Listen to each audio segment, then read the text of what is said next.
জবাব দে তোমার আমার পরিষদ গণ অধিকার পরিষদের নেতাদের উপর হামলার প্রতিবাদে মেলানন্দে বিক্ষোভ মিছিল।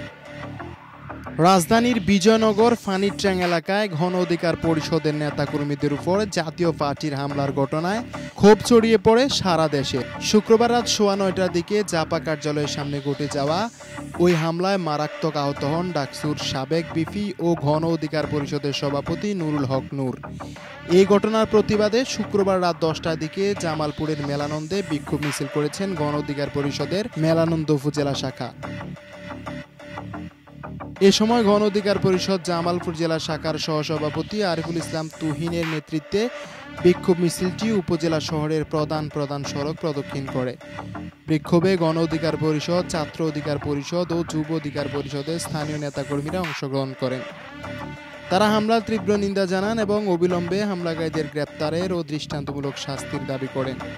ডেস্ক রিপোর্ট, বার্তা দেশ নিউজ, ঢাকা।